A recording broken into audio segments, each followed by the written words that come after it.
अस्सलाम वालेकुम। Very good morning. मैं उम्मीद करता हूँ कि आप ठीक होंगे। जो आज हम अ, हमारा जो सब्जेक्ट है अप्लाइड न्यूट्रिशन, जिसका यूनिट है 11, जो कि लास्ट यूनिट है। वो जो यूनिट है वो है कि जो अगर कैंसर का पेशेंट है तो उसकी जो न्यूट्रिशंस में क्या होना चाहिए, और एज ए नर्स हमें क्यों पता होना चाहिए कि जो कैंसर वाला पेशेंट है उसकी न्यूट्रिशंस बाकी जो पेशेंट है उनके न्यूट्रिशन से क्यों अलग होनी चाहिए। तो लेट्स गो अहेड।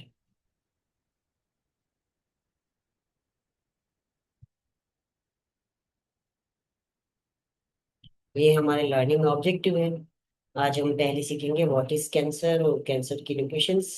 फिर हम देखेंगे कि कैंसर के जो पेशेंट्स के उसके न्यूट्रिशनल प्रॉब्लम कौन से होते हैं, उनको कैसे देखा जाए। फिर हम उसकी जो मैनेजमेंट है उसको पढ़ेंगे। फिर हम नर्सिंग केयर के बारे में पढ़ेंगे। बहुत ही छोटा सा एक यूनिट है पर बहुत ही इम्पोर्टेंट यूनिट है हम एग्जाम पर्पस के हवाले से। तो हम पहले जो है ये पढ़ेंगे व्हाट इज कैंसर।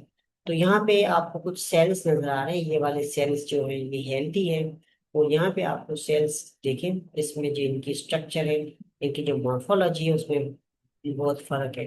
तो ऐसे जो है चेंजेस को, जब ऐसी एबनॉर्मल चेंजेस आए और ये अब्रप्टली आए, अचानक अगर किसी टिश्यूज में आए, तो ऐसी कंडीशंस को बोलते कैंसर। तो अगर हम कैंसर की जो अगर हम साइंटिफिक डेफिनेशन की बात करें, तो ये है कि cancer is an uncontrolled growth of abnormal cells that can spread through out the body. मतलब कि इससे जो आपकी जो ह्यूमन बॉडी है उसमें अगर अनकंट्रोल्ड सेल डिवीजन हो जाए सेल्स की, और वो पूरी बॉडी में या पूरी एरिया में फैले, तो उसको हम कैंसर बोलेंगे। पर जो ये फैलने वाला जो कॉन्सेप्ट है उसको कैंसर में हम, कैंसर की जो ऑन्कोलॉजी की जो टर्मिनोलॉजी में इसको बोलते हैं मेटास्टेसिस। ठीक है। और इसके फिर हम अगर बात करें कि इसके फिर तो दो टाइप्स होते हैं कैंसर के। एक होती है मैलेग्नेंट, ये लिखा हुआ है मैलेग्नेंट, और दूसरा जो होता है उसको बोलते हैं बेनाइन। मैलिग्नेंट जो होती है वो डेंजरस होती है, उसकी जो ग्रोथ फास्ट होती है और एग्रेसिव ग्रोथ होती है। जो बेनाइन होती है वो एग्रेसिव भी हो सकती है और उतनी डेंजरस नहीं है। और अब जाहिर है ये कैंसर जब होता है तो फिर सेल डिवीजन बड़ी होती है, सेल डैमेज भी हो रहे होते हैं। तो उसमें हमें किन किन की म्यूटेशन चाहिए और म्यूटेशन कैंसर की क्यों अलग होनी चाहिए। तो इसमें ये है कि जो कैंसर का जो पेशेंट होता है उसकी जो है, एक तो बॉडी वेट डाउन हो जाता है, ऊपर से उसकी जो क्वालिटी ऑफ लाइफ वो कम हो जाती है। तो न्यूट्रिशन ऐसी हो जो हेल्दी न्यूट्रिशन हो, जिसमें प्रोटीन्स, फ्रूट्स, वेजिटेबल्स वगैरह ये हो, जिससे क्या होगा, उनकी जो क्वालिटी ऑफ लाइफ इंप्रूव हो और उसकी जो बॉडी दोबारा रिप्लेस हो जाए, न्यू सेल्स आए, हेल्दी सेल्स आए। तो न्यूट्रिशन जो है बहुत ही इम्पोर्टेंट है। मतलब इसका मतलब ये है कि जो ट्रीटमेंट है वो भी साथ हो, और उसके साथ जो न्यूट्रिशन भी बहुत जरूरी है। तो न्यूट्रिशंस क्यों जरूरी है? अगर न्यूट्रिशंस की हम बात करें तो ये इतना जरूरी है कि सबसे पहले ये है कि हम मजीद उसको मेल न्यूट्रिशन से बचाना है। उनकी जो इम्यूनिटी है उसको अच्छा करवाना है, इंक्रीज कराना है। और उनकी जो रिकवरी है उसको फास्ट कराना है। या अगर उसकी जो कहीं जख्म है तो उसको अच्छा हीलिंग कराना है, और उनके जो टिश्यूज है उनको रिपेयर कराना है। तो ये सारा न्यूट्रिशन से होता है। चौथा जो है, मजीद हमने क्या करना है कि कॉम्प्लिकेशन से बचाना है। तो जाहिर अगर आपकी हेल्दी डाइट होगी उसमें जो है जो वाइटामिन्स होंगे, मिनरल्स होंगे, तो एंटीऑक्सीडेंट्स होंगे, तो there is a less chances of जो है कैंसर्स की जो अगर ग्रोथ हो, अगर हेल्दी डाइट हो। तो ये चार हमारे जो है रीजंस होते हैं इस वजह से हम कैंसर की स्पेशल डाइट रखते हैं। मेल न्यूट्रिशन अगर जो है सही जो है आपने उसको मेल न्यूट्रिशन उसको सही प्रॉपर नॉर्मल हेल्दी न्यूट्रिशन तक नहीं लेके जाए गए, तो फिर जो है पेशेंट्स काफी सिक हो सकता है। तो ये चार रीजन हैं कैंसर न्यूट्रिशंस को बैलेंस रखने के लिए। तो अगर हम बात करें कि जब हम न्यूट्रिशनल प्रॉब्लम की बात करें कि कौन कौन से न्यूट्रिशनल प्रॉब्लम होते हैं, तो जाहिर है कैंसर की मेडिकेशन ऐसी होती हैं जो कि इसमें रेडियोथेरापी और कीमोथेरापी की वजह से आपने बहुत ही अच्छी तरह से इसको पेशेंट को मैनेज करना होता है। तो उसमें क्या क्या होता है कुछ हम देख लेते हैं। पहले पहले इस पेशेंट को होता है लॉस ऑफ एपेटाइट, मतलब इनको भूख नहीं लगती। जो इसकी मेडिकेशन ऐसी होती है जिससे उनको बार बार वोमिटिंग के जो है एपिसोड्स आते हैं। तो जाहिर है लॉस ऑफ एपेटाइट है तो आपने उनको किस तरह से मैनेज करवाना ताकि उसकी डाइट हो। दूसरा, इस जो कैंसर पेशेंट होते हैं उनका वेट लॉस भी होता है, तो जाहिर है वेट लॉस आपने रिप्लेस कराने के लिए आपका ये भी टारगेट होता है। तीसरा, जो नोजिया वोमिटिंग जो है वो भी इसमें बहुत ज्यादा होती है। तो लॉस ऑफ एपेटाइट के साथ भूख न लगने के साथ नोजिया वोमिटिंग और उसके साथ वेट लॉस। फिर जो है क्योंकि ये जो मेडिकेशंस होती है कीमोथेरापी की और रेडियोथेरापी जो होती है इसमें ये होता है कि माउथ जो है उसका टेस्ट चेंज हो जाता है, टेस्ट बड्स जो है वो डैमेज हो जाते हैं जिसकी वजह से टेस्ट नहीं आता। जब टेस्ट नहीं आता तो जो पेशेंट है वो जो है सही तरह से खाना नहीं खाता जब से। तो ये एक और ड्रॉबैक है इसका।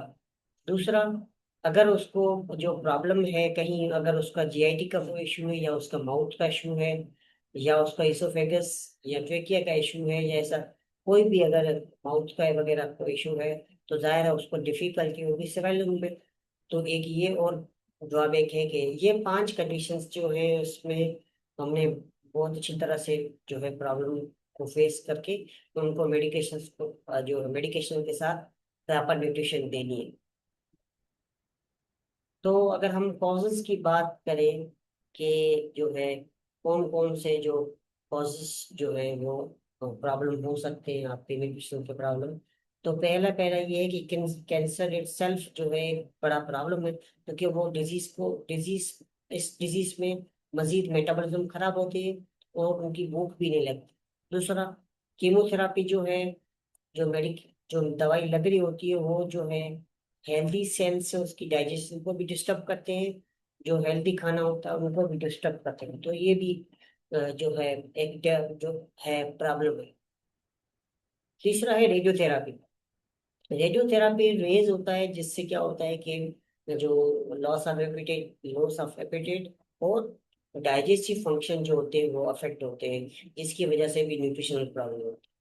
चौथा जो रीजन है वो है साइकोलॉजिकल स्ट्रेस। जाहिर है जिस बंदे को कैंसर या ऐसी सब डायग्नोस होती है तो वो डिप्रेशन और जो एंजाइटी में चला जाता है। तो उसकी वजह से जाहिर है उसकी खाना पीना भी बंद हो जाता है। तो उसकी वजह से भी ये एक न्यूट्रिशनल प्रॉब्लम है। तो ये 4 न्यूट्रिशनल प्रॉब्लम है। और एक टर्म है कैंसर कैकेक्सिया। इसका मतलब है कि कैंसर की वजह से सीवियर वेट लॉस हो जाना, जो है मसल्स जो है बिल्कुल खत्म हो जाना। तो ये आपने अगर ये टर्म अगर आप आए तो जो कैंसर कैचेक्सिया है ये सिर्फ जो है न्यूट्रिशन से सही नहीं होगी, उसमें काफी और भी चीजें हमने ये जो 4 प्रॉब्लम है उनको सबको सही करना होगा तब न्यूट्रिशन जो है उसमें फर्क आएगा। एज ए नर्स हमारा क्या काम है, हमारा काम है असेसमेंट और उसकी मॉनिटरिंग। तो एक पेशेंट आपके पास आता है तो उसकी बॉडी वेट मॉनिटरिंग करनी है, उसका बॉडी मास इंडेक्स आपको कैलकुलेशन करना है, उसकी डाइटरी हिस्ट्री रिव्यू करनी है कि डाइट में क्या क्या था, लेबोरेटरी टेस्ट भी रिव्यू करने हैं। तो ये हमारी न्यूट्रिशनल असेसमेंट जैसे हमें पता चल जाएगा कि कौन सी डाइट उसकी कम थी कौन सी ज्यादा थी। तो ये और उसके हिसाब से फिर आपने रेगुलर उसको मॉनिटर करना है। अब ये आपने असेस कर लिया, अब आपने अकॉर्डिंग टू द वेट तो फिर आपने न्यूट्रिशन गोल बनाना है। अगर वेट ज्यादा है तो उसको वेट कम कराना है, अगर कम है तो उसको ज्यादा कराना है। अगर लीन मसल्स जो मास है वो कम है तो उसको इंक्रीज कराना है। अगर मसल्स लॉस कम हो रहा है तो आपने न्यूट्रिशन ऐसी देनी है जिससे मसल्स लॉस डेवलप हो। आपने उसके साथ सपोर्ट ट्रीटमेंट भी चलानी है, दूसरी मेडिकेशन के साथ आपने सपोर्ट ट्रीटमेंट भी चलानी है, न्यूट्रिशन भी चलानी है। और आपने पेशेंट्स की क्वालिटी ऑफ लाइफ को इम्प्रूव करना है। तो आपका जो गोल होना चाहिए न्यूट्रिशनल गोल वो पेशेंट सेंटर्ड हो, मतलब पेशेंट्स की ये सारी कंडीशंस के बाद हो ऐसे ना हो जो जनरल होता है वो ना हो, और आपका गोल ऐसा हो, रियलिस्टिक हो, जिसको आप कर सके, एप्लीकेबल हो, रिलायबल हो, रियलिस्टिक हो, स्पेसिफिक हो, ये सारा। तो अगर हम बात करें तो डाइट के कौन कौन से प्रिंसिपल है और उनकी कौन कौन रिक्वायरमेंट है, तो ये असल जो जो है टॉपिक ये है आपका, कि कैंसर में कौन सी डाइट होनी चाहिए। कैंसर में ये चार चीजें होनी चाहिए। Number one, high calorie diet. Number two, high protein diet. Number three, high जो है सॉरी स्मॉल फ्रीक्वेंट मील्स होनी चाहिए। मतलब इसका मतलब ये है कि थोड़ी सी मील पर फ्रीक्वेंट हो, एक वक्त में ज्यादा नहीं देना। इसीलिए कि क्योंकि उसका जो एपिटेट खराब होता है इसी वजह से। और ऐसा खाना हो जिसमें न्यूट्रिशंस बहुत अच्छी न्यूट्रिशंस हो। तो ये चार कंडीशंस हैं, ये कैंसर पेशेंट्स को आपने फॉलो करवानी है। अब आपको ये सब पता है कि कौन से फूड है जिसमें हाई कैलोरी होता है। अब आपको ये भी पता है, आपने पढ़ा हुआ है कि हाई प्रोटीन डाइट में कौन कौन से फूड आते हैं। और स्मॉल फ्रीक्वेंट मील का मतलब है कि आपने थोड़ी थोड़ी सी जो है मील देनी है, पर बार बार देनी है। अगर दिन में वो 3 बार खाता है तो उसको 6 बार देनी है। दूसरा, न्यूट्रिएंट डेंस फूड का मतलब ये है कि ऐसा फूड देना है जिसमें हाई न्यूट्रिशन हो और अच्छी न्यूट्रिशन हो, सब न्यूट्रिशन हो, तो ऐसा आपने फूड देना है। ये चार प्रिंसिपल्स हैं जिनके जो आपने कैंसर के पेशेंट्स को फॉलो करवाने हैं। तो अगर हम फूड्स की बात करें जनरली, तो क्या क्या फूड रिकमेंड है, तो जाहिर हम प्रोटीन की बात करते हैं तो इसमें फर्स्ट क्लास प्रोटीन आ जाती है। स्पेशली अगर हम बात करें एग, मीट और पल्सेस। अगर वेजिटेरियन है पल्सेस में, पर वेजिटेरियन को अगर कैंसर का पेशेंट है तो उसमें मीट को जो है ज्यादा। दूसरा, मिल्क एंड डेयरी प्रोडक्ट्स, तो उनमें भी प्रोटीन है। फ्रूट्स एंड वेजिटेबल, जिससे क्या होगा कि मिनरल्स, इलेक्ट्रोलाइट्स, विटामिन्स वगैरह ये बैलेंस होंगे। और हेल्दी स्नैक्स और सप्लीमेंट देने, ताकि उसकी जो बॉडी की रिक्वायरमेंट वो पूरी हो।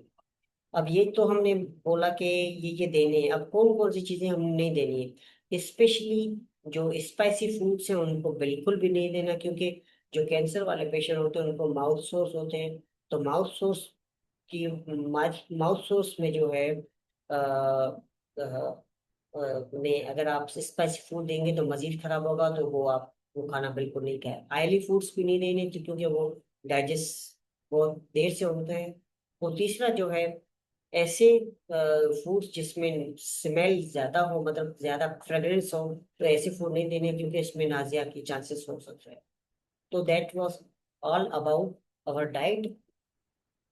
और अगर हम बात करें कि अगर ट्रीटमेंट के साइड इफेक्ट्स आ रहे हैं तो आपने उनको किस तरह से मैनेज करना है। नंबर वन, सबसे पहले आपने मैनेज करना है नॉजिया और वोमिटिंग को। वो किस तरह से आप कर सकेंगे, आपने स्मॉल फ्रीक्वेंट मील देनी है। ऐसा फूड देना है जिसमें ग्रीसी फूड ना हो, ऑयली फूड ना हो। स्पेशली कोशिश करना है कि आपने कोल्ड फूड्स देने हैं जिसमें जो है स्मेल और नाजिया वो ना हो। इसमें ये प्रेफरेंस हमारी होती है। माउथ सोर्स से बचने के लिए सॉफ्ट डाइट हो, ब्लेंड डाइट हो, स्पाइसी फूड ना हो, ओरल हाइजीन रखें ताकि माउथ सोर्स ना हो। और टेस्ट चेंज होता है तो उसके लिए डिफरेंट फूड लेके आए ताकि वो खाना पसंद करें।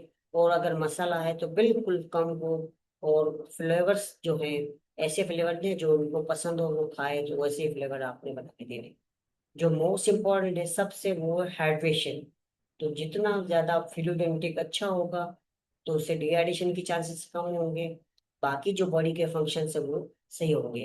तो ये है, मैनेज कर सकते हैं हम उनके ट्रीटमेंट के साइड इफेक्ट्स।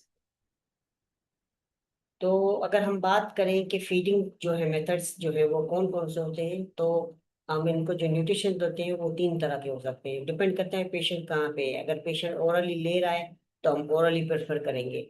अगर उसको उसका कोई थ्रोट प्रॉब्लम है या वो है, तो हम एनजी लगाएंगे, एनजी के थ्रू देंगे। अगर वो हॉस्पिटलाइज है और मूवेबल नहीं है तो हम पारेंटल न्यूट्रिशन देंगे। और पारेंटल न्यूट्रिशन से इंटीग्रल फीडिंग पे हमने इस पे लेक्चर दिया हुआ है, तो आप उस लेक्चर से पढ़ सकते हैं अगर आपने ये लेक्चर मिस किया था। तो what are the nursing responsibility, जब आप ये फूड देंगे, ये जो फीडिंग वगैरह न्यूट्रिशन देंगे, तो आपने सबसे पहले जो है मॉनिटर करना है, वेट दोनों, इनटेक और आउट आउटपुट भी देखना है, वेट चेक करना है। आपने अगर साइनस सिम्टम अगर इसकी मैनेज आ रहे हैं तो उनको मैनेज करना है, साइड इफेक्ट्स आ रहे हैं तो उनको मैनेज कराना है। पेशेंट को भी एजुकेट करना है कि कौन सा खाना खाना है कौन सा नहीं। उनके साथ उसकी फैमिली का भी आपने एजुकेट करना है कि उनको सारा ये गाइड करना है। और ऐसे पेशेंट जो होते हैं वो एंजाइटी और डिप्रेशन में होते हैं तो इनको इमोशनल सपोर्ट की बहुत ज़्यादा ज़रूरत होती है। तो ये जो है हमारा लेक्चर है, इसमें आज हमने ये सीखा है कि जो न्यूट्रिशंस है वो हमारी इम्यूनिटी को इम्प्रूव करती है, हीलिंग को इम्प्रूव करती है, और जो क्वालिटी ऑफ लाइफ है उसको इनहांस करती है।